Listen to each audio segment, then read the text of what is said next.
Catus, Maximus here, this time with a little review of this GB Gardner Bender Electricians lock nut wrench set. So this is a three-piece set. We've got ½ inch, 3/4 inch, and 1 inch.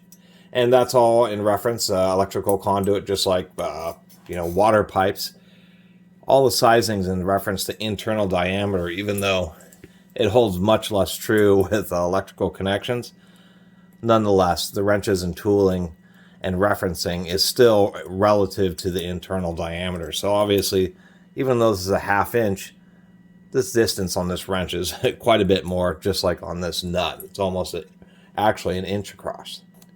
Anyway, these are neat little hook wrenches. They're powder coated, laser etched. They actually have tighten and loosen, so depending on which direction you have it over, just a nice little reminder. I don't know what this little booger is here, but all three of these wrenches actually had, they're a little bit odd. The red one has a couple notches where the others don't, but I believe you would be using the ½ inch most often, so this may be just so you can feel it in the tool bag and grab it easier. These are stamped steel. They are pretty straight, but you can see they have like these little boogers right there, little tooth marks, so I don't know exactly what's going on there. They do have a little hole in them for, mounting on a pegboard or something like that. I do like the powder coating. They are pretty decent. And the stamping does seem to be pretty nice. We can see on the hook ends that they are pretty sharp. So these won't work in all situations, but they certainly are helpful. And then the whole point is that these lock nuts, a lot of people run into these, and usually you're trying to get some needle nose pliers in there, or maybe you're just using a screwdriver to hammer it to get these to turn. So it's kind of nice to have some wrenches. And that's all they're for. You just get on the lock nut and it just has just the right arc so it can hook onto one of those teeth, and you can be able to loosen or tighten it. Pretty simple. The nice thing about these is that we have one hook essentially at 90 degrees and another one essentially at 60 degrees.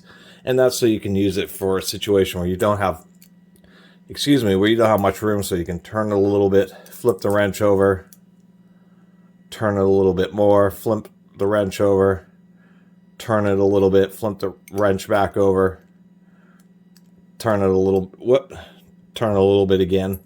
These do seem to work relatively well, even if you're not totally on angle, and that's kind of something that's kind of nice, because many times you're not going to be able to get flush depending on what kind of situation or equipment, because these are all using a variety of equipment, and you may have like a lip on the electrical box so you can't get a straight shot, and they generally seem to work pretty well when you have a really bad angle on them, which is definitely pretty nice.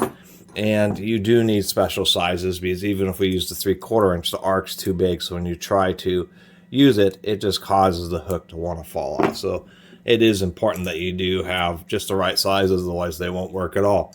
But it is nice. These are super compact. It might be neat to even have a set of these that were electrically insulated.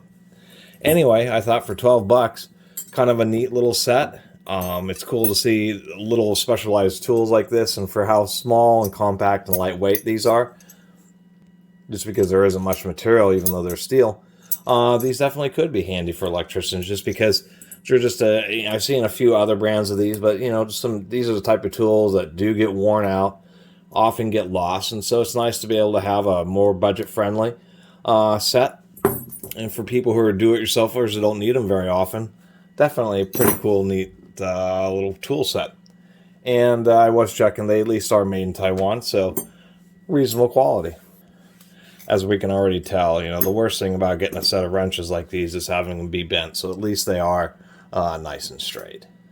And they were nice enough to give them different colors, so easier identification that way too. Anyway, I really appreciate everybody who's been watching and subscribing, and if you haven't subscribed, please do. Until next time, Catus Maximus out.